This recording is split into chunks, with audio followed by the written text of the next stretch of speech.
Among the numerous shows that have graced our screens, Undercover Boss stands out as a compelling and often heartwarming series that allows top-level executives to experience the challenges faced by their employees firsthand.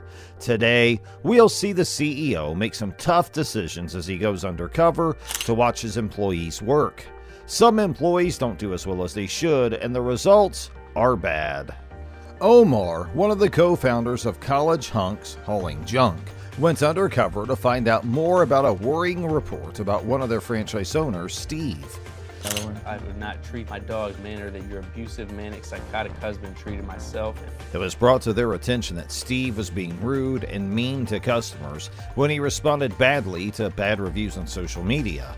Omar was determined to figure out what was going on, so he decided to spend a day with Steve at his franchise in Winchester, Virginia, without him knowing. When Omar got to the franchise, he posed as Freddy. He quickly saw that Steve's team worked hard and did their jobs well. Throughout the day, they handled tasks with ease and kept the mood fun and upbeat. The team took Omar under their wing and made him feel like he was a part of a well-oiled machine. Omar talked to the team members about Steve's behavior as a boss because he wanted to learn more about it. The team members only had good things to say about their boss.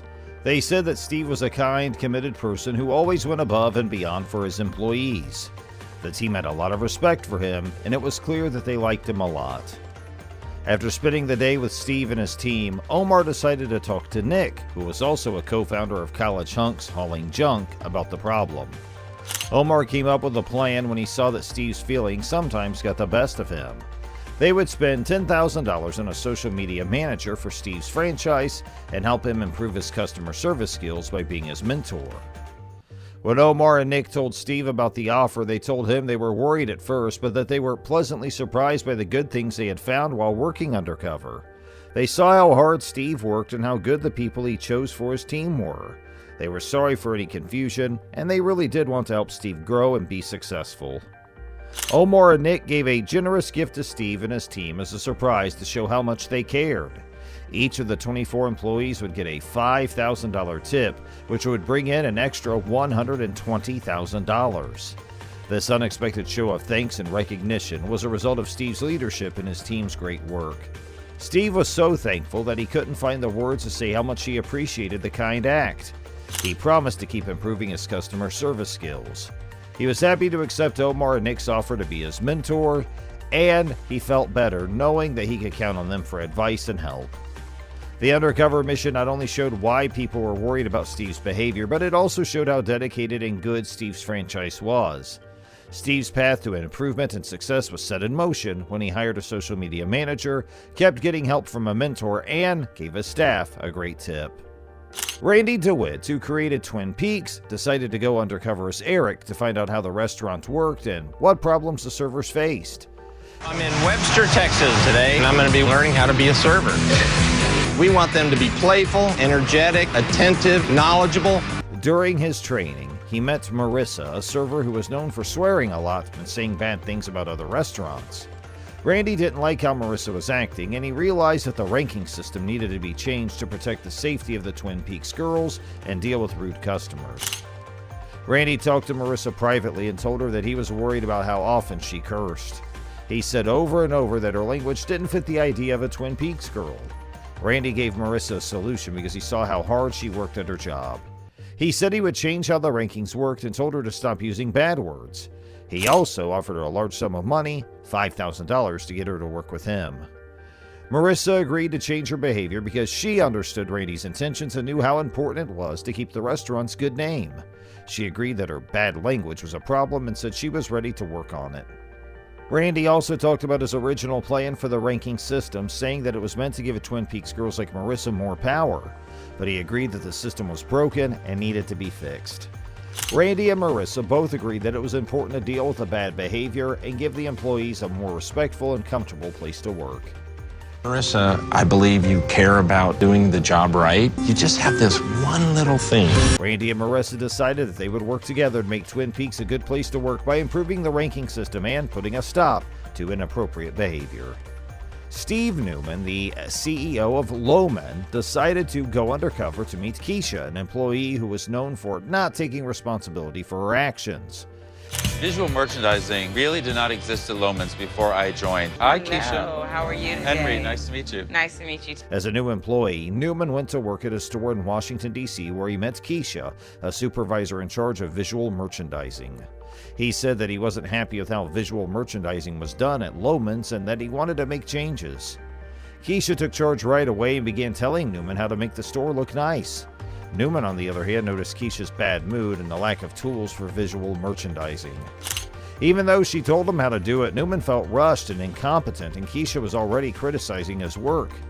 The limited number of mannequins made their work even harder, and Newman was not impressed with how the store worked. Newman thought about how to deal with Keisha's bad mood and refusal to work together after the event. He thought about whether he should spend time and money helping her get better, or whether she might not be a good fit for Loman's. At a crucial time, CEO Steve Newman decided to tell Keisha his real name and talk openly about how they had worked together. Structure. This is exactly what I was hoping I was not going to find. Her attitude is very negative. He told Keisha how important it was to take responsibility for herself and how she should work hard to make Loman's work for everyone. Newman said that he wanted Keisha to stay, but he also said that she needed to change her bad attitude. Newman also told Keisha that the store was going to be fixed up in the spring, which eased one of her worries. He gave her his word that the store's old look would be fixed and made better. Keisha was offered $10,000 to help pay for her medical bills by Newman. This showed that he cared about her and was willing to help her through her health problems. Opportunity, successful one for everyone. We both committed? Yes. Both Steve Newman and Keisha were deeply moved by the heartfelt conversation they had. Keisha's faith in people was restored by Newman's dedication to his employees and generosity, which made her want to take responsibility and work hard at Loman's. The CEO of Budget Blinds decided to go undercover to meet Keith, a franchise owner who was having trouble closing sales and lacked control and direction during appointments. Into this franchisee before coming today. Quite frankly, his sales in a single territory aren't stellar. Before the meeting, the CEO looked into Keith's sales performance in his territory and found that it wasn't the best. The CEO wanted to find a way to boost Keith's sales and solve the problems that were happening. During the meeting with a possible client, the CEO saw how Keith went about making a sale. Keith asked a lot of questions, but he often seemed unsure of what to do and overwhelmed by all the options. The CEO realized that sometimes less is more in sales and that Keith needed to take more control of the situation and give clear directions to clients. The CEO was getting more and more upset because Keith couldn't close the sale quickly and didn't have enough design experience. It became clear that Keith needed more help to take charge of the situation and confidently talk to clients about design suggestions. In order to help Keith make more sales, the CEO offered to help him come up with a plan for marketing in his area. The CEO gave $25,000 to this project, which took the financial burden off of Keith and showed that the company was behind him. Keith was upset about the money for national advertising, so the CEO told him that he would help him with a local marketing plan. Also, the CEO surprised Keith by offering $15,000 for each child's college fund. He did this because he knew how important family was and wanted to help Keith out financially. With a local marketing plan, we're going to put $25,000 into it. I love that. Right? With these plans, the CEO wanted to help Keith get better at selling, improve his design skills, and get the help and resources he needed to do well as a franchise owner.